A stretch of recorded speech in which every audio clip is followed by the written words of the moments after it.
अब इस एपिसोड की स्टार्टिंग भी होती है बिल्कुल उसी सीन से जहाँ पर यिंतो और लो फैंग के बीच में फाइट चल रही थी कि तभी वहाँ पर गोडाई क्लैन से मास्टर जियो जियान और वुहुन मास्टर अपीयर हो जाते हैं। फैंग इन दोनों को देखकर काफी हैरान हो गया था और वो सोचता है कि मास्टर जियो जियान को तो मैं संभालूंगा, लेकिन ये वुहुन मास्टर इनको भी अभी यहाँ पर आना था। वहीं इधर वुहुन मास्टर बातचीत में अपना टाइम वेस्ट नहीं करती, बल्कि उसने यहाँ पर आते साथ ही फैंग के ऊपर अपनी वाटर वेव डोमेन का इस्तेमाल करते हुए ओवरकम करना शुरू कर दिया था, जिसके चलते फैंग के फायर सैंड कप की पावर इसका सामना नहीं कर पाती। तो फैंग ने उसे अपनी स्टोरेज रिंग में वापस रख लिया था।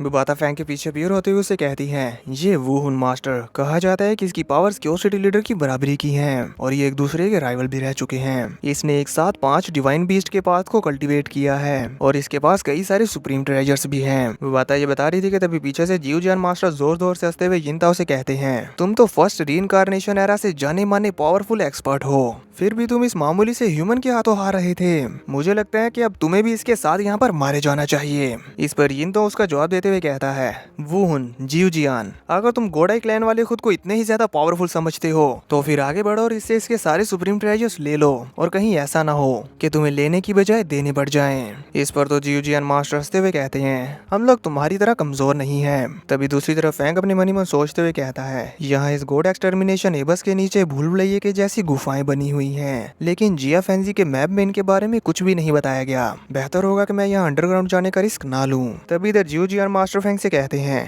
ह्यूमन, अपने वो विंग्स फौरन अभी मेरे हवाले कर दो और मैं तुम्हारी जान बख्श दूंगा। इस पर तो फैंग जोर जोर से हंसते हुए कहता है, ऐसे तो कोई भी बड़ी बड़ी बातें कर लेता है। फैंग को इस तरह से एरोगेंटली आंसर करता हुआ देखकर जियो जियान मास्टर को गुस्सा आ जाता है, इसलिए वो अपना एक बहुत ही ज्यादा पावरफुल एरो अटैक क्रिएट करते हुए फैंग के ऊपर रिलीज कर देता है। और ये साइज में भी काफी ज्यादा बड़ा था, जिसका सामना फैंग ने अपने विंग स्ट्रेचेस की डिफेंसिव शील्ड का इस्तेमाल करते हुए आसानी से कर लिया होता है। ये देखकर वुहुन मास्टर अपने डोमेन से वहां पर तबाही मचाते हुए फैंग से कहती है, अगर तुम सरेंडर नहीं करोगे तो फिर मरो। और फिर उसने अपनी पावर से वहां पर एक काफी ज्यादा बड़ा हाथ क्रिएट कर लिया था, जो देखकर यिंतो हैरान होते हुए कहता है, tens of billions of kilometre का एनवायरनमेंट एकदम पिच ब्लैक हो गया है। इसके बाद तो फिर वुहुन मास्टर काफी ज्यादा खुश होते हुए अपने उस जाइंट हाथ से फैंग के ऊपर हमला करवा देती है। तो इस पर फैंग भी कहता है, अगर ऐसी ही बात है तो चलो थोड़ा मजा कर लिया जाए। जियो जियान मास्टर फैंग को वुहुन मास्टर के हाथ की चपेट में आता हुआ देखकर मुस्कुरा रहे थे, क्योंकि उन्हें लग रहा था कि फैंग अब नहीं बच पाएगा। पर अगले ही पल वहां पर जो होता है वो देखकर तो मास्टर जियो जियान और वुहुन मास्टर दोनों ही हक्के बक्के रह जाते हैं। फैंग ने अपनी पावर्स का इस्तेमाल करते हुए वुहुन मास्टर के उस इतने ज्यादा पावरफुल हैंड के टुकड़े टुकड़े कर दिए थे,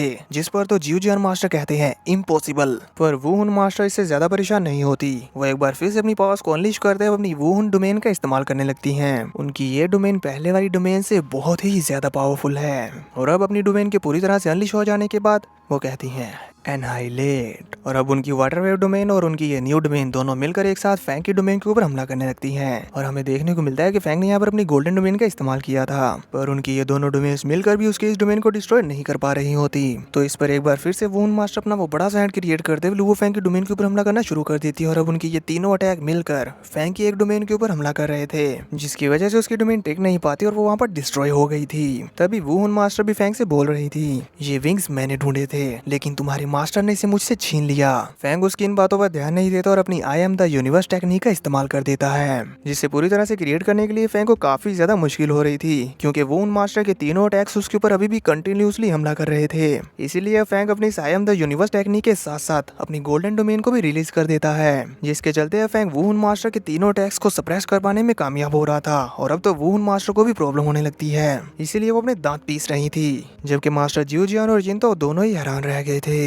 ये देखकर फिर वुहुन मास्टर अपनी डिवाइन पावर्स का इस्तेमाल करते हुए अपनी इस बॉडी के साइज को बहुत ही ज्यादा बड़ा कर लेती है। इसके बाद फिर वो अपनी इस जाइंट बॉडी के पाँव को उठाते हुए फैंग की डोमेन के ऊपर पटक के मारती है, जिसका इम्पैक्ट ही देखकर हमें आइडिया हो जाता है कि इन दोनों की पावर्स कितनी ज्यादा फियर्सली एक दूसरे के साथ टकरा रही हैं। पर फैंग अभी भी हार नहीं मानता। वो अपनी डोमेन और अपने मिनिएचर यूनिवर्स को बनाए रखने के लिए अंधाधुंध अपनी डिवाइन पावर्स का इस्तेमाल करता जा रहा था, जिसकी वजह से हम देख पाते हैं कि उसके डिवाइन किंगडम में कितनी ज्यादा हलचल मची हुई है। फैंग को अभी भी अपने सामने टिका हुआ देखकर वुहुन मास्टर गुस्से में उसकी तरफ घूरते हुए कहती है, हद है, अब इसको संभालने के लिए मुझे एक्चुअली अपनी फुल पावर का यूज करना पड़ेगा। ये कहते हुए वो फैंग के ऊपर एक और खतरनाक अटैक करने ही वाली होती है कि तभी वहाँ पर लावा डीमन गॉड की एंट्री हो जाती है। उसे देखते ही ये सब लोग चौंक जाते हैं और इवन उसने फैंग के मिनिएचर यूनिवर्स को भी चकनाचूर कर दिया था। इसी के साथ लावा डीमन गॉड अपनी डोमेन का इस्तेमाल करते हुए इन्हीं की तरफ बढ़ रहा होता है और हमें देखने को मिलता है कि लावा डीमन गॉड का साइज इतना ज्यादा बड़ा है कि ये सभी लोग उसके सामने चींटियों के बराबर थे। इसी के साथ वो सभी लोग अपनी जान बचाकर भागने लगते हैं। लावा डीमन गॉड की डोमेन हर तरफ तबाही मचाती जा रही थी और लावा डीमन गॉड भी तेजी के साथ आगे बढ़ रहा होता है, जो देखकर वुन मास्टर जियोजियान मास्टर से कहती है वो अभी भी हमसे दूर है, जल्दी से अंडरग्राउंड भूल भुलैया गुफाओं में चलते हैं। पर फैंग उन्हें कहाँ जाने देने वाला था। वो उन सभी का पीछा करते हुए उनके ऊपर अपने गोल्डन किंगडम को रिलीज करते हुए उनसे कहता है तुम में से कोई भी यहाँ से बचकर नहीं जा पाएगा। जिस पर तो जियोजियान मास्टर वहाँ पर रुकते हुए फैंग के ऊपर हमला करते हैं और फिर वहाँ से भागते हुए कहते हैं सिल्वर विंग मास्टर क्या तुम पागल हो। तभी वुन मास्टर भी उसके ऊपर स्लैश अटैक लगाते हुए कहती है क्या तुम एक साथ मरना चाहते हो। इतना बोलकर वो वहाँ से फिर से तेजी से भागने लगते हैं, पर फैंग उनका पीछा करना नहीं छोड़ता और आगे बढ़ते हुए उनके करीब जाकर उनसे कहता है ऑफ कोर्स तुम लोग ही हो जो यहाँ पर मरोगे और मैं जिंदा रहूंगा। भले ही तुम्हारी क्लोन बॉडीज भी हो, पर तुम्हारे सुप्रीम ट्रेजर्स जो भी अभी तुम्हारे पास हैं वो सब हमेशा के लिए खो जाएंगे। तभी जिन तो अभी फैंग से कहता है डैम ह्यूमन, मैंने पहले ही तुम्हारा पीछा करना छोड़ दिया है तो फिर तुम भी मुझे अपने साथ क्यों घसीट रहे हो। इस पर फैंग उससे कहता है भले ही तुम पीछे हट गए हो पर इससे ये नहीं बताता कि तुमने मुझे मारना चाहा था, अब तुम भी यहाँ इन दोनों के साथ मरोगे। तभी हमें देखने को मिलता है कि वो लावा डीमन गॉड भी इनके काफी करीब आ चुका होता है। वुन मास्टर लुओ फैंग को धमकी देते हुए कहती है अगर तुम मुझे ऐसे ही पुश करते रहे तो एक दिन मैं तुम्हें ढूंढ कर डेफिनेटली हंट करूंगी और तुम्हारे हर एक क्लोन को भी मार डालूंगी। फैंग उससे कहता है आगे बढ़ो, मैं तुम्हारा मेरे पीछे आने का इंतजार करूंगा। तुम्हारे इस प्रेशर से मैं खुद को टेम्पर करूंगा और इस तरह की टेम्परिंग से मैं एक दिन तुमसे भी आगे निकल जाऊंगा और फिर मैं एंटर होऊंगा ट्रू गॉड के पैलेस में। वो उन मास्टर अब गुस्से में अपनी डिवाइन बॉडी को बंद करते हुए अपनी पावर्स को बढ़ाकर वहां से जल्द से जल्द निकलने की कोशिश करती है। वहीं दूसरी तरफ हमें देखने को मिलता है कि जिन ताओ काफी बुरी तरह से फंस चुका होता है और वो लावा डीमन गॉड की डोमेन की चपेट में आ गया था, इसलिए अब उसे पछतावा हो रहा होता है और वो वहां से भागते हुए कहता है मैं पहले ही वहां से क्यों नहीं निकल गया, मैं क्यों वहां पर खड़ा होकर उन लोगों की फाइट देख रहा था। मास्टर जियोजियान भागते हुए जा रहे होते हैं और वो लुओ फैंग से कहते हैं हम पहले ही बहुत ज्यादा लेट हो चुके हैं, हमें जाने दो। फैंग उनसे कहता है क्या पहले तुम में से किसी ने भी मुझे वहां से जाने देने के बारे में सोचा था। इसी के साथ वो अपनी डिवाइन किंगडम डोमेन और साथ ही साथ फायर सैंड कप की पावर्स का इस्तेमाल करते हुए उनको रोकने लग गया था, जिस पर जियोजियान मास्टर और वुन मास्टर अपनी पावर्स का इस्तेमाल करते हुए उसका सामना करने लगते हैं और कहते हैं हमने पहले ही तुम्हें एक चांस दिया था। फैंग अपनी I am the universe technique को उन्हें दिखाते हुए कहता है एक चांस, तो तुम उसे एक चांस कहते हो। अगर ऐसी ही बात है तो चलो मैं भी तुम्हें एक चांस देता हूँ। तुम्हारे पास जितने भी सुप्रीम ट्रेजर्स हैं, जो भी तुम कैरी कर रहे हो, वो सब मेरे हवाले कर दो और मैं तुम्हें यहाँ से जाने दूंगा। और फिर वो अपनी पावर्स को और भी ज्यादा बढ़ा देता है, जिसकी वजह से वुन मास्टर और जियोजियान मास्टर की हालत खराब होने लगती है। वहीं दूसरी तरफ हमें देखने को मिलता है कि जिन ताओ लावा डीमन गॉड के काफी करीब पहुंच चुका था और वो चाहकर भी वहाँ से बचकर नहीं भाग पा रहा होता। लावा डीमन गॉड की डोमेन की चपेट में आने की वजह से उसको काफी ज्यादा डैमेज पहुंच रहा होता है और बुरी तरह से इंजर्ड हो रहा था। इसकी वजह से वो चीख रहा होता है। वहीं इधर फैंग बोल रहा था मैंने तुम्हें अपॉर्चुनिटी दे दी है, अब इसका फायदा उठाओ। वो इतना कहते हैं कि तभी लावा डीमन की डोमेन लुओ फैंग के गोल्डन किंगडम की डोमेन को तोड़ते हुए उसके अंदर आ जाती है और फैंग के ऊपर भी उसका प्रेशर पड़ रहा था। तभी दूसरी तरफ हमें दिखाया जाता है कि जिन ताओ अब लावा डीमन गॉड के पांव के नीचे दबने वाला था, जिस पर तो वो गुस्से में चिल्लाते हुए एक जोरदार रोर करते हुए कहता है मैं ये एक्सेप्ट नहीं कर सकता। इसी के साथ वो रुकते हुए अपनी फुल पावर का इस्तेमाल करते हुए अपने आर्मर के साथ लावा डीमन गॉड के इस हमले से बचने की कोशिश करने लगता है, लेकिन हमें देखने को मिलता है कि लावा डीमन गॉड ने अपने पांव से ही उसकी फुल बॉडी को बुरी तरह से कुचल दिया था, जो कि हंड्रेड्स ऑफ थाउजेंड्स किलोमीटर्स बड़ी है। पर यहाँ तो वो लावा डीमन गॉड के पांव के नीचे ही कुचली गई और हमें सुनाई पड़ती है जिन ताओ की एक जोरदार चीख और यहाँ पर हमें ऐसा लगता है जैसे कि वो मारा गया। तभी दूसरी तरफ हम देख पाते हैं कि फैंग मास्टर वुन जियोजियान मास्टर की बुरी हालत थी। वो लोग यहाँ पर लावा डीमन गॉड की डिस्ट्रक्शन की चपेट में आ चुके थे, जिससे बचने के लिए वुन मास्टर अपने लो बैरियर का इस्तेमाल करती है, जबकि लुओ फैंग अपने मन ही मन सोच रहा था कि मुझे यहाँ से बचकर निकलने के लिए स्टार टावर का इस्तेमाल करना पड़ेगा, पर मैं ऐसा करके और ज्यादा एनिमीज को अपनी तरफ अट्रैक्ट नहीं कर सकता, इसलिए मुझे उन्हें अवॉइड करने के लिए बेहतर होगा कि मैं ब्लड क्लाउड पैलेस का इस्तेमाल करते हुए खुद को छुपाऊं। इसी के साथ वो ब्लड क्लाउड पैलेस को बाहर निकाल लेता है और उसके अंदर बैठकर वहां से बचकर निकलने लगता है। वहीं दूसरी तरफ हम देख पाते हैं कि वो उन मास्टर ने भी अपने एक पैलेस को बाहर निकाल लिया था, जिसके अंदर बैठकर वो लावा डीमन गॉड से बचने की कोशिश कर रही होती है और इसमें भी उसे काफी ज्यादा मुश्किल हो रही थी, क्योंकि लावा डीमन गॉड की डोमेन की चपेट से बचकर निकल पाना आसान नहीं है। और तभी हमें दूर से दिखाया जाता है कि लुओ फैंग और वुन मास्टर का ये पैलेस जिन ताओ के फेस के करीब है, जो कि जोर जोर से चिल्ला रहा था। और इनके इस पैलेस का साइज कितना छोटा है ये आप स्क्रीन पर देख ही सकते हैं, और इस डीमन गॉड का साइज कितना ज्यादा बड़ा है ये भी आप देख सकते हैं। अब क्योंकि लावा डीमन गॉड ने यिनताओ को बुरी तरह से कुचल कर वहाँ पर बहुत ज्यादा तबाही मचा दी थी, इसलिए हमें दिखाया जाता है कि यिनताओ तो वहाँ से डिसअपीयर हो गया होता है, और जमीन के अंडरग्राउंड वहाँ पर हम कुछ वाटर बबल्स को जाता हुआ देखते हैं। यिनताओ को खत्म कर देने के बाद लावा डीमन गॉड का फोकस लुओ फेंग और वून मास्टर के पैलेस की तरफ हो जाता है, और अब लावा डीमन गॉड उन दोनों के पीछे जाने लगता है। तभी फिर नेक्स्ट सीन में हमें दिखाया जाता है कि यिनताओ अभी भी जिंदा है, और वो जमीन के अंडरग्राउंड टनल में अपनी बॉडी को इन वाटर बबल्स के थ्रू रिकवर कर रहा था। वह जमीन पर लेटा होता है और पंच मारते हुए कहता है, फाइनली मैं वापस आ गया। एज एक्सपेक्टेड लावा डीमन गॉड वाकई उसके नेम के लिए काबिल है। उसके सिर्फ एक अटैक ने मेरे जिन फैंग आर्मर को डैमेज कर दिया, और उसके सेकंड अटैक ने मेरी इनफिनाइट डिवाइन बॉडी को 90% डिस्ट्रॉय कर दिया। डैम, मेरा सुप्रीम ट्रेजर, मेरी डिवाइन बॉडी, सब कुछ तबाह हो गया। सिल्वर विंग मास्टर, तुम्हारे वो सिल्वर विंग्स इस दुनिया में वाकई ही एक रेयर ट्रेजर है, और तुम वून मास्टर इस बार लुओ फेंग के द्वारा फोर्स करने पर मुझे लगता है कि तुम्हारा मेन क्लोन मारे जाने वाला है। अब इससे तुम लोगों की बहुत ज्यादा ह्यूमिलिएशन होगी। मैं मेक श्योर करूंगा कि इस न्यूज को जितना ज्यादा हो सके उतना ज्यादा फैलाऊं। तुम में से कोई भी पीसफुली नहीं जी पाएगा। इतना बोलकर वो जोर जोर से हंसने लगता है। इसी के साथ सीन कट हो जाता है। नेक्स्ट व्यू में हमें देखने को मिलता है कि लावा डीमन गॉड लुओ फेंग की बजाय वून मास्टर और मास्टर ज्यूजियान के पीछे पड़ा हुआ है। वो लोग बाल बाल बचते बचाते लावा डीमन गॉड के हाथों से हर बार निकल जा रहे थे। ज्यूजियान मास्टर तो काफी ज्यादा डर रहे थे। तभी वून मास्टर कहती हैं, हमें काउंटलेस लावा सी से गुजरकर फायर वाटर लेक तक पहुंचना होगा। सिर्फ तभी हम लावा डीमन गॉड से बचकर निकल पाएंगे, और इसी के चलते हमें 7 लेयर्स ऑफ डेडली ट्रिब्यूलेशन से भी बचकर निकलना होगा। कैसे भी करके हमें यहाँ से निकलना ही है। तभी एक बार फिर से वो मुश्किल से लावा डीमन के हाथों से मरते मरते बचते हैं। हर बार जब भी लावा डीमन गॉड उन्हें पकड़ने की कोशिश करता वो कैसे न कैसे करके उसके हाथों से बच निकलते, और अब वो डेडली एरियाज में पहुंचना शुरू हो चुके थे, जिसकी वजह से इन दोनों की हालत बहुत ज्यादा खराब हो रही होती है। ज्यूजियान मास्टर भी यहाँ पर वून मास्टर का साथ दे रहे थे, पर वून मास्टर का गुस्सा अब 7वें आसमान तक पहुंच चुका होता है, और वो चिल्लाते हुए कहती है, वो पागल सिल्वर विंग मास्टर, मैं ये ग्रज कभी नहीं भूलूंगी। तभी दूसरी तरफ हमें देखने को मिलता है कि लुओ फेंग खुद भी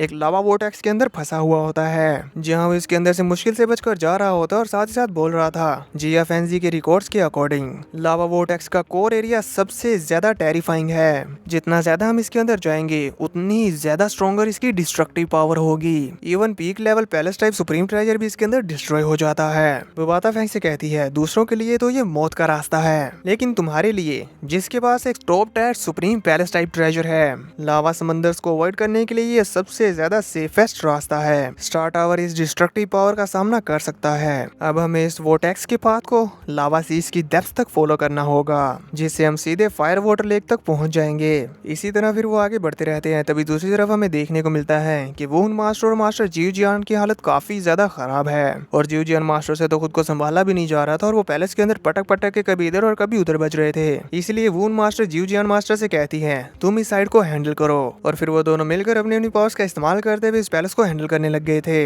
पर अभी भी ज्यूजियान मास्टर की हालत काफी ज्यादा खराब हो रही थी, जबकि वून मास्टर स्टेबल होती हैं। इसलिए ज्यूजियान मास्टर पूछते हैं, हमें फायर वाटर लेक तक पहुंचने में कितना टाइम लगेगा। वून मास्टर बताती हैं, हम अभी भी बहुत दूर हैं, हमने सिर्फ 1/10,000th ऑफ द रास्ता पार किया है। जो सुनकर तो ज्यूजियान मास्टर बहुत ज्यादा शौक होते हुए कहते हैं, क्या? पर झटकों की वजह से उनकी हालत और भी ज्यादा बिगड़ती जा रही थी। वून मास्टर से कहती है, मेरे यहाँ पर होते हुए तुम क्यों पैनिक कर रहे हो? जिस पर वो कहता है, ठीक है वून मास्टर, मेरी कोई भी क्लोन बॉडी नहीं है, और यही सिर्फ मेरी एक मेन बॉडी है। हमें यहाँ से बचकर निकलना ही होगा। मुझे पता है कि तुम कर लोगी। इस पर वून मास्टर भी उसे कहती है, ऑफ कोर्स मैं यहाँ से बचकर निकलने के लिए अपना सब कुछ झोंक दूंगी। तुम्हें क्या लगता है कि हम अपने गॉड डिस्ट्रॉइंग आर्मर को खोने के लिए तैयार होंगी, और साथ ही अपनी काउंटलेस एरास की कल्टीवेशन को खोने के लिए? ऐसा हो ही नहीं सकता। यहाँ हमें क्लियरली देखने को मिलता है कि वून मास्टर के पसीने छूट रहे थे। वहीं दूसरी तरफ लुओ फेंग फाइनली लावा वोटेक्स से बाहर निकलते हुए successfully fire and water lake पर आ चुका होता है, और फिर अपने पैलेस से बाहर आकर वो उस जगह को देखने लग गया था। वो बाता ये देखकर बहुत ही ज्यादा खुश होते हुए कहती है, फाइनली हम फायर एंड वाटर लेक पर पहुंच गए, सब कुछ स्मूथली हो गया। फेंग अभी वहाँ पर रुका ही हुआ था कि तभी अचानक से उसके पीछे एक वर्म होल ओपन होना शुरू हो जाता है, और उसके अंदर से कोई अपीयर होने लग गया था। और फिर थोड़ी देर में वहाँ पर अपीयर होता है एक मून टाइप पैलेस, जिसके अंदर से एक पर्सन बाहर आते हुए लुओ फेंग को ही घूरने लग गया था। फेंग उसे देखते ही पहचान जाता है और कहता है, ये तो मास्टर फेंगलोंग हैं, 2 सेक्रेड यूनिवर्सिस में से एक, जीयूई सेक्रेड यूनिवर्स में से। तभी वो बाता भी उसके बारे में डिटेल्स निकाल लेती है और फिर लुओ फैंग को बताते हुए कहती है जीयुई क्लैन की ब्लड लाइन की प्योरिटी उसके मून फेस से पहचानी जाती है। इसके मून को देखते हुए लगता है कि इसकी ब्लड लाइन अपर क्लास की है। इसकी स्ट्रेंथ वुहुन मास्टर से कम नहीं है। और अब वो पर्सन कहता है ह्यूमन। तभी फैंग उन्हें रिस्पेक्टफुली ग्रीट करते हुए कहते हैं फैन लोंग मास्टर, मैं बस यहाँ से गुजर रहा था, मैं आपको परेशान करना नहीं चाहता, इसलिए मैं जा रहा हूँ। तभी फैंग लोंग मास्टर उससे कहते हैं मैंने सुना है कि तुम्हारा ये विंग सुप्रीम ट्रेजर काफी अच्छा है। ये सुनकर तो फैंग भी सीरियस होते हुए उसकी तरफ देखने लगता है और फिर हमें एक दूर से लुक दिखाई जाती है कि मास्टर फैन लोंग साइज में कितने ज्यादा बड़े हैं। खैर यहाँ पर साइज मैटर नहीं करता, पावर करती है। वहीं इधर बोबाता चिढ़ते हुए कहती है हम अभी अभी उस हेलिश लावा सी से निकले हैं और अब जीयू इस सेक्रेट यूनिवर्स के एक एक्सपर्ट के हाथों फंस गए। ये कहते हुए अपनी फ्रस्ट्रेशन और टूकापन निकालती है उसे एक जोरदार पंच मार के और फिर काफी उदास हो गई थी कि अब यहाँ से कैसे निकलेंगे। दूसरी तरफ फैंग और फैंग लोग एक दूसरे को घूर घूर कर ही देखते जा रहे थे और दोनों में से कोई भी कुछ नहीं बोल रहा था। काफी लंबी खामोशी के बाद फिर फैंग लोग हल्के से मुस्कुराता है और फिर जोर जोर से हंसने लग गया था, जो देखकर फैंग हैरान हो जाता है। पर तभी फैंग लोग अपने साइज को छोटा करते हुए फैंग की बराबरी हो जाता है और उससे कहता है नर्वस मत हो। इसके बाद वो टेलीपोर्ट करते हुए फैंग के करीब आ गया था और उससे कहता है इस यूनिवर्स ओशन में सुप्रीम ट्रेजर्स हर तरफ बिखरे हुए हैं, तुम अभी मेरा सामना करने के लिए काबिल नहीं हो, जल्दी यहाँ से चले जाओ, ये जीयू सेक्रेट यूनिवर्स की टेरिटरी है। फैंग जाते हुए कहता है मैं याद रखूंगा, फेयरवेल। फैंग फ्लाई करता हुआ जा रहा था कि तभी बाता भी बाहर आते हुए से कहती है लकीली फैंग लोग मास्टर काफी अच्छा था, इसीलिए हम आसानी से वहाँ से निकल आए। अब तो लग रहा है कि हम वाकई बहुत खुशकिस्मत हैं। फैंग उससे कहता है ऐसा नहीं है, उसने बस मुझे सीरियसली नहीं लिया और शायद वो सोचता है कि मैं उसके टाइम के लिए वर्थी नहीं हूँ। फिर भी ये अच्छा है, मेरा ऐसा कोई इंटेंशन नहीं है कि मैं जीयू सेक्रेट यूनिवर्स को अपना एनिमी बनाऊं। इसी के साथ सीन कट हो जाता है और दूसरी तरफ हमें दिखाया जाता है कि मास्टर जियू जियान की हालत काफी ज्यादा खराब हो चुकी थी। अब उससे और ज्यादा पैलेस को नहीं संभाला जा रहा था। इसी के चलते उसके मुंह से ब्लीडिंग होने लगती है और वो अपनी चेस्ट पकड़कर बैठ जाता है। फिर वो अपनी दर्द भरी आवाज से कहता है मैं अब और नहीं कर पाऊंगा। वो उन मास्टर कमांड संभालते हुए कहती है हौसला रखो, हम यहाँ से निकल जाएंगे। अब लावा डीमन घोड़ तो उनका पीछा नहीं कर रहा था, लेकिन ये लावा सीजी इतने ज्यादा खतरनाक है कि उनकी बस हो चुकी थी। वो उन मास्टर की डिफेंसिव शील्ड भी टूट जाती है और वो लावा उनकी पैलेस के अंदर आ गया था, जिसकी वजह से वो उन मास्टर और ज्यादा इसको बर्दाश्त नहीं कर सकती थी, तो वो अपनी बीस्ट फॉर्म में आने लगती हैं। उनका पैलेस यहाँ पर बुरी तरह से डिस्ट्रॉय हो गया था। तो अब जैसे ही वो उन मास्टर अपने 5 हेडेड बीस्ट गॉड की फॉर्म में आई तो वो जल्दी से मास्टर जियो जियान को अपने हाथ में पकड़ते हुए वहाँ से फ्लाई करके जाने लगी। लेकिन अभी भी यहाँ का एनवायरनमेंट बहुत ही ज्यादा डेंजरस था, जिसके चलते इन दोनों की बॉडी बुरी तरह से इंजर्ड हो रही थी। लेकिन यह किसी न किसी तरह करके यहाँ से बाहर निकलने की कोशिश में लगे हुए थे।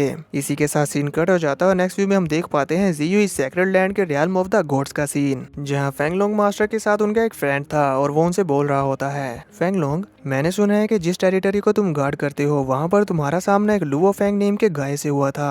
फैंगलोंग आंसर करता है हाँ, पर तुम क्यों पूछ रहे हो। उसका फ्रेंड बताता है कि क्या तुम जानते हो लुओ फैंग ने गॉड एनालिशन एबस में यिन ताओ, वुहुन मास्टर और जियो जियान मास्टर के अगेंस्ट फियर्सली फाइट की। उसने यिन ताओ को बुरी तरह से जख्मी कर दिया, जबकि वुहुन मास्टर और जियो जियान मास्टर लावा सी में ट्रैप्ड हो गए। अब उनकी किस्मत के बारे में कोई नहीं जानता कि क्या वो वहाँ से बचकर निकल भी पाएंगे या नहीं। ये सुनकर फैनलोंग थोड़ा सा सरप्राइज होते हुए कहता है ओह, तो वो इतना ज्यादा कैपेबल है।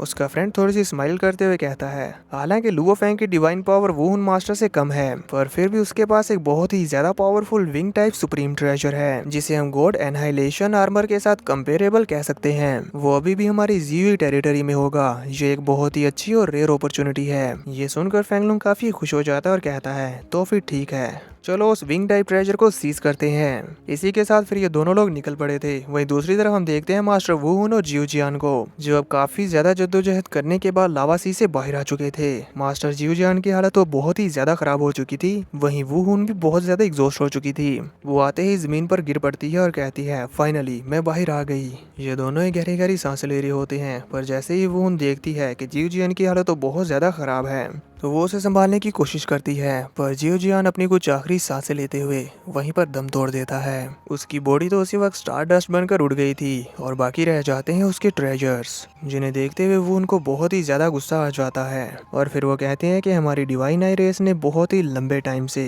किसी फॉरेन रेस के हाथों अपने मेंबर को नहीं खोया है। Silver wing master Luo Fang, तुम बहुत ही ज्यादा रूथलेस हो। इतना बोलकर फिर वो जोर से चिल्लाती है और फिर वो कहती है जब तक मैं जिंदा हूँ लुओ फेंग, मैं तुम्हें ये फील करवाऊंगी कि वाकई रिग्रेट का क्या मतलब होता है। अब तुम जिंदा नहीं बचोगे। और फिर वो फैंग की तलाश करना शुरू कर देती है। तभी दूसरी तरफ हम फैंग को फ्लाई करते हुए जाता हुआ देखते हैं और उसके पीछे ही मास्टर फेंगलोंग भी अपीयर हो गए थे। वो उसे आवाज लगाते हुए कहते हैं, लुओ फेंग रुक जाओ। वो बाता उसे देखकर फैंग से कहती है, ये ओल्ड मैन, ये तो पहले तुम्हारे ट्रेजर्स को लुक डाउन कर रहा था और अभी ये हमारा पीछा कर रहा है, पर ये ऐसा क्यों कर रहा है। फैंग कहता है, शायद उसने सुना होगा कि मेरे ट्रायर्स की पावर क्या है, इसीलिए वो लालची हो गया है। पैनिक मत करो, वो इस कोल्ड विंड जोन में टेलीपोर्ट नहीं कर सकता, इसीलिए वो हमारे पास भी नहीं आ पाएगा। और जब तक मैं यहाँ से बाहर नहीं जाता वो मुझे कभी भी नहीं पकड़ पाएंगे। ये बात उन दोनों को भी समझ आ गई थी, इसलिए वो कहते हैं, क्या लुओ फेंग हमारे साथ खेल रहा है। वो जानबूझकर कोल्ड विंड जोन के अंदर बार बार घूम रहा है और वो हमसे दूरी बनाए रखने के लिए अपने गोल्डन किंगडम का भी इस्तेमाल कर रहा है। हम उसके करीब भी नहीं जा सकते।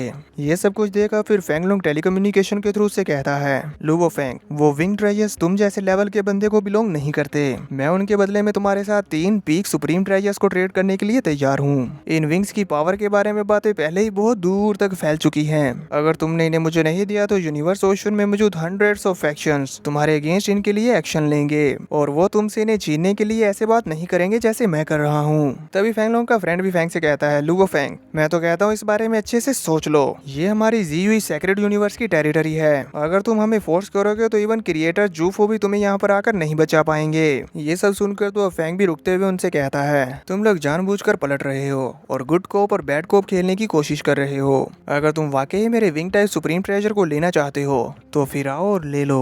इतना बोलकर फेंग अपने फायर सैंड कप की पावर्स को भी रिलीज करना शुरू कर देता है, जिसकी वजह से तो फेंगलोंग मास्टर को बहुत ही ज्यादा गुस्सा आ जाता है और वो अपने दांत पीसने लग गया था। इतना कम नहीं था कि तभी वहाँ पर वुहुन मास्टर भी आ जाती है। फेंग ने उसकी प्रेजेंस को फील कर लिया था, इसलिए उससे कहता है, वुहुन मास्टर, तुम एक्चुअली अभी भी जिंदा हो। वो गुस्से में जियोजियन मास्टर की डोमेन को रिलीज करते हुए कहती है, मैं तुम्हारी जान लेने के लिए आई हूँ। उनकी इस डोमेन को देखकर मास्टर फेंगलोंग को लगता है कि ये जियोजियन मास्टर हैं, पर तभी वुहुन मास्टर टेलीकम्युनिकेशन के थ्रू उनसे कहती है, मैं वुहुन हूँ। ये जानकर उन दोनों को मालूम हो जाता है कि जियोजियन मास्टर वाकई ही मारा जा चुका है। वुहुन मास्टर उनसे कहती है, तो तुम लोग जी हुई सेक्रेट यूनिवर्स के एक्सपर्ट्स हो, ऐसा लगता है कि तुम लुओ फेंग के खिलाफ कुछ भी नहीं कर पाए। मेरे पास एक प्रपोजल है, चलो मिलकर इसे खत्म करते हैं। और रही बात उस सुप्रीम ट्रेजर की, तो हम उसे डिवाइड करने के लिए बाद में बात करेंगे। इस पर वो दोनों एग्री हो गए थे, इसलिए मिलकर फेंग के ऊपर हमला करना शुरू कर देते हैं। जो देखकर फेंग जोर जोर से हंसते हुए कहता है, मैंने डिवाइन आई रेस और जी हुई सेक्रेट यूनिवर्स को मेरे अगेंस्ट फोर्सेस को ज्वाइन करने पर मजबूर कर दिया। सिर्फ यही बात मुझे खुद पर प्राउड फील करवाने के लिए काफी है, पर अभी भी मेरे इन विंग्स को लेने के लिए तुम लोग फार फ्रॉम इनफ हो। सीन चेंज होता है और हमें देखने को मिलता है Hong align city meeting hall का व्यू, जहाँ पर ह्यूमन रेस के सभी पावरफुल एक्सपर्ट्स बैठे हुए हैं। वो यहाँ पर फेंग के बारे में जानने के लिए आए थे, इसलिए क्यूरियोसिटी लीडर फेंग से कहते हैं, लुओ फेंग, हमने जी हुई सेक्रेट यूनिवर्स के कुछ यूनिवर्स मास्टर से सुना है कि तुमने गॉड एनालिशन एबस के अंदर 3 यूनिवर्स मास्टर्स के साथ फाइट की थी।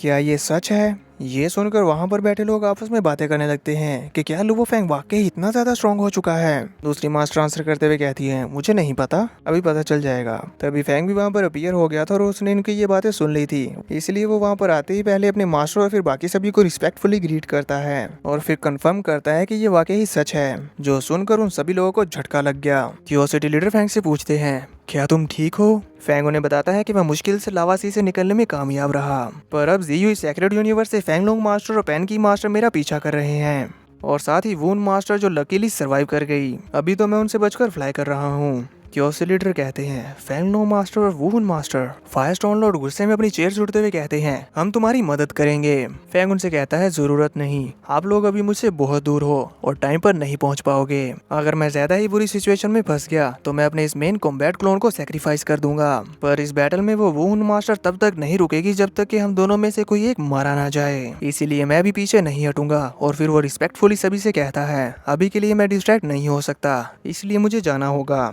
इतना बोलकर फेंग ग्रीट करते हुए वहां से चला गया था, जबकि क्यूरियोसिटी लीडर बहुत ही ज्यादा परेशान हो जाते हैं और वो फेंग की बात को दोहराते हुए कहते हैं, तब तक नहीं रुकेगा जब तक मारा ना जाए। तभी बाकी सभी लोग कहते हैं इस लुओ फैंग में वाकई ही गट्स हैं, जबकि कई लोग ये बोल रहे थे क्या लुओ फैंग का मेन क्लोन मारा जाएगा। मैंने ये एक्सपेक्ट नहीं किया था कि वो वुहुन मास्टर के साथ इस हद तक फाइट करेगा, जबकि वर्ल्ड गोल्ड मास्टर दूसरी तरफ फैंग वुहुन मास्टर और फैंगलोंग मास्टर से बचने के लिए एक और मौत के कुएं की तरफ बढ़ रहा होता है, जो देखकर वो बातों से कहती है तुम ऊपर की तरफ क्यों जा रहे हो, वहाँ पर तो फ्रोजन फ्लेम लेक है। इवन पीक लेवल का पैलेस टाइप सुप्रीम ट्रेजर भी वहाँ पर जमकर शैटर हो जाता है। वो जगह तो इवन वाटर फायर लेक से भी ज्यादा टेरिफाइंग है। फैंग इस पर हल्का सा मुस्कुरा देता है और अपने रास्तों में आने वाली रुकावटों को तोड़ते हुए आगे बढ़ते हुए बुवाता से कहता है रिलैक्स, मेरे पास एक प्लान है। वो तीनों लोग भी फैंग का पीछा कर रहे थे। फैंगलोंग कहता है बेवकूफ, इसे क्या लगता है कि ये बचकर भाग रहा है, जबकि ये तो डेड एंड की तरफ जा रहा है जहाँ से बच निकलने का कोई रास्ता नहीं है। तभी वुहुन भी फैंग के सेक्शन पर हंसते हुए अपने 5 हेडेड बीस्ट की फॉर्म लेने लगती है और यहाँ साथ ही साथ वो इस्तेमाल कर रही थी अपने गोड एनहेलेशन आर्मर का भी। और फिर वो फैंग से कहती है लुओ फैंग, तुम तो वाकई मौत को दावत दे रहे हो, क्या तुम जानते भी हो कि तुम्हारे सामने की वो जगह क्या है। फैंग उसका आंसर करते हुए कहता है ऑफ कोर्स मैं जानता हूँ, उस जगह को कहते हैं डेड एंड और 12 एबेसीज। वुहुन मास्टर से कहती है अच्छा है कि तुम जानते हो, अगर तुम एक बार 12 एबेसीज में इंटर होगे तो कभी भी बाहर नहीं निकल पाओगे, सिर्फ एक ट्रू गॉड ही उसके अंदर जाने के बाद बाहर आ सकता है, अब तुम्हारे पास कोई भी रास्ता नहीं है। इस पर तो फैंग मुस्कुराते हुए उससे कहता है वुहुन मास्टर, मैं जानता हूँ कि मैं तुम्हारी बराबरी का नहीं हूँ और तुम्हारा सामना भी नहीं कर सकता, इसी वजह से मैं तुम्हें अपने साथ इस डेड एंड के अंदर खींच लाऊंगा, ये मेरे लिए ऑनर की बात है। इसी के साथ फैंग अपनी I am the universe technique का इस्तेमाल कर देता है, जो देखकर फैंगलोंग और उसका साथी शौक रह गए थे, जबकि वुहुन कहती है क्या, पर तभी वो फैंग की तरफ खींची चली गई थी और वो चाहे जो भी कर ले फैंग की तरफ बढ़ने से खुद को नहीं रोक पाती, इसीलिए चीखते हुए कहती है नहीं। यहाँ बुवाता भी फैंग के पास आकर पैनिक करते हुए कहती है क्या ये है वो प्लान जो तुम बोल रहे थे। फैंग अपनी I am the universe technique के साथ ही उस 12 एबेसीज के अंदर खींचा चला जाता है, जो देखकर मास्टर फैंगलोंग का साथी कहता है ये सिल्वर विंग मास्टर तो वाकई ही इंसेन है, यहाँ बोलो मैडमैन। फैंगलोंग मास्टर कहते हैं शायद हमारा स्टार्ट से ही उसे टारगेट बनाना एक बड़ी मिस्टेक थी, थैंकफुली वुहुन उसका टारगेट थी, हम नहीं। वहीं वुहुन और फैंग उसकी तरफ तेजी से खींचे जा रहे होते हैं, वुहुन आगे थी और फैंग पीछे। जाते हुए रास्ते में वुहुन मुस्कुराते हुए फैंग से कहती है लगता है कि इस बार हमारे बेस्ट कॉम्बैट क्लोन डेफिनेटली मारे जाएंगे, तुमने इस हद तक मेरे साथ फाइट करने की हिम्मत की, लुओ फैंग तुम में वाकई गट्स है, मैं ये एडमिट करती हूँ कि तुम एक वर्थी ओपोनेंट थे। फैंग उससे कहता है मेरे लिए ये वाकई ऑनर था। तभी दूसरी तरफ हम देखते हैं कि वुहुन मास्टर की अब हालत खराब हो चुकी होती है और वो अपनी बीस्ट फॉर्म को स्टेबल नहीं रख पाती, इसलिए वो अपनी ह्यूमन फॉर्म में आ गई थी। पर अब वो मरते मरते फैंग से कहती है भले ही अब मैं अपना गोड एनहेलेशन आर्मर खो दूंगी, लेकिन मेरे दूसरे क्लोन्स के पास अभी भी कई सारे पीक सुप्रीम ट्रेजर्स हैं, पर अगर तुमने अपना ये विंग टाइप सुप्रीम ट्रेजर और ब्लड रेड पैलेस खो दिया तो फिर जब नेक्स्ट टाइम हम मिलेंगे तो तुम मेरा सामना कैसे करोगे, क्या तुम तब भी मेरे साथ फाइट करने के काबिल रह पाओगे। इस पर फैंग उससे कहता है तुम्हें इस बारे में फिक्र करने की कोई जरूरत नहीं, हो सकता है कि जब नेक्स्ट टाइम हम मिलें तो मेरी पावर तुमसे भी कहीं ज्यादा बढ़ चुकी हो, तुम इतने कॉन्फिडेंट। पर तभी उसे खांसी आ जाती है और वो बुरी तरह से उसे बस में खिसकर डिस्ट्रॉय होना शुरू हो जाती है और इसी के साथ वो फैंग से कहती है अब मैं चलती हूँ, तो फैंग भी उसे कहता है फेयरवेल। इसी के साथ वो स्टार डस्ट में बदल जाती है और उसके ट्रेजर्स वहाँ पर बिखर जाते हैं, जिन्हें देखते साथ ही फैंग बहुत ही ज्यादा शौक रह जाता है और कहता है क्या ब्लैक टोकन। बुवाता फैंग को उन टोकन्स के बारे में डिटेल बताते हुए कहती है हमारे क्लैन का डाटा शो कर रहा है कि यूनिवर्स वेसल्स के ये टोकन लो टू हाई अलग अलग कलर्स में डिवाइडेड हैं, जिनमें से एक है ब्लैक टोकन, दूसरा है ब्लू टोकन और तीसरा है सिल्वर टोकन। ये इनके 3 लेवल्स हैं, हर एक टोकन एक सीक्रेट स्पेस से कनेक्टेड है, जिनमें शायद एक यूनिवर्स मास्टर लेवल वॉरियर के लाइफ टाइम ट्रेजर्स हो सकते हैं। फैंग बताता है कि मास्टर जी फैंसी ने जो टोकन दिया है वो ब्लू कलर का है और ये universe vessel deep inner region में है। मैं अभी इतना कैपेबल नहीं हूँ कि सभी खतरों का ब्रेक थ्रू करते हुए उस जगह तक पहुँच जाऊँ, लेकिन इस ब्लैक टोकन के यूनिवर्स वेसल तक पहुँचने का मुझ में कॉन्फिडेंस है, यानी कि इनमें सिल्वर सबसे लो लेवल है, ब्लैक उससे हाई है और ब्लू उससे भी ज्यादा हाई है, ऐसा मुझे लगता है, क्योंकि इसमें इनके बारे में डिटेल नहीं दी गई। अब फैंग उस ब्लैक टोकन को पकड़ने की कोशिश कर ही रहा था कि तभी उसे एक मैसेज रिसीव होता है, जो फैंग के सामने एक विंडो में पॉपअप हो गया था, जिसे फैंग देख लेता है और उसे पढ़ता है। उस पर लिखा हुआ था लुओ फैंग अभी तुम्हारी करंट सिचुएशन कैसी है, जल्दी रिप्लाई करना। और ये मैसेज होता है क्यूरियोसिटी लीडर की तरफ से और हमें दिखाया भी जाता है कि वो फैंग को लेकर काफी परेशान है, इसलिए फैंग अभी इस सिचुएशन में होने के बावजूद भी आंसर करते हुए कहता है मैंने वुहुन मास्टर को अपने साथ 9th एबस में गिरा दिया है, मुझे बचाने के लिए मत आइएगा। ये मैसेज पढ़कर वो बात शौक होते हुए उससे कहती है, तुम्हारा ये मैसेज फाइनल फेयरवेल की तरह क्यों लग रहा है? आखिर तुमने उन्हें अपनी हेल्प करने के लिए क्यों नहीं कहा? तभी फैंग अपने मन में सोचते हुए कहता है, एक बार जब ये खबर फैल जाएगी कि वुन मास्टर और मैं 9th एबस में मारे जा चुके हैं, तो इससे डेफिनेटली कई सारे पावरफुल एक्सपर्ट्स अट्रैक्ट होंगे जो कि ट्रेजर्स को सीज करने के लिए आएंगे। और अगर उस वक्त भी मैंने खुद को बचाने के लिए क्लैन को कोई ना कोई रास्ता निकालने के लिए कहा, तो इससे सिर्फ क्लैन की प्रॉब्लम्स ही बढ़ेंगी। इसीलिए मुझे अपने एक्शंस की रिस्पॉन्सिबिलिटी खुद ही लेनी होगी। बाहर सबको ये सोचने दो कि मेरा ये मेन क्लोन मारा जा चुका है। उसके कहते साथ ही सीन कट हो जाता है और नेक्स्ट व्यू में हमें दिखाया जाता है क्योस सिटी लीडर और मास्टर ह्यूजैक्स को। यहाँ क्योस सिटी लीडर ह्यूजैक्स को बता रहे थे लुओ फैंग 9th एबस में गिर चुका है, हो सकता है कि उसका मेन क्लोन मारा जा चुका हो। ये कहते हुए वो काफी ज्यादा उदास थे। फिर वो आगे कहते हैं, मेरा डिसाइबल वाकई इम्प्रेसिव है, उसने वुन को अपने साथ खींच लिया। वुन की स्ट्रेंथ मेरे बराबर की मानी जाती है। तभी ह्यूजैक्स कहते हैं, फिक्र मत करो, ये फेलियर उसे और भी ज्यादा टेम्पर करेगा। उसके पास क्लोन एबिलिटी है और उसको कल्टीवेशन करते हुए भी ज्यादा समय नहीं हुआ। वो यकीनन फ्यूचर में और भी ज्यादा ऊंचाइयों पर पहुंचेगा। लुओ फैंग और वो उनके मेन क्लोन्स गिर चुके हैं। उनके सुप्रीम ट्रेजर्स अभी भी 9th एबस में होंगे। अगर वो फॉरेन रेसिस के हाथों में लग गए तो ये डेंजरस होगा। जूफू, क्या आप वहाँ जाने के लिए तैयार हैं? इस पर ह्यूजैक्स आगे बढ़ते हुए कहते हैं, हाँ ऑफ कोर्स मैं जाऊंगा। और ये भी उन्होंने काफी आइकॉनिक अंदाज में कहा था। उनके ये कहते साथ ही ये सीन यहीं पर कट हो जाता है। तो अब देखेंगे नेक्स्ट एपिसोड में कि आगे क्या होगा।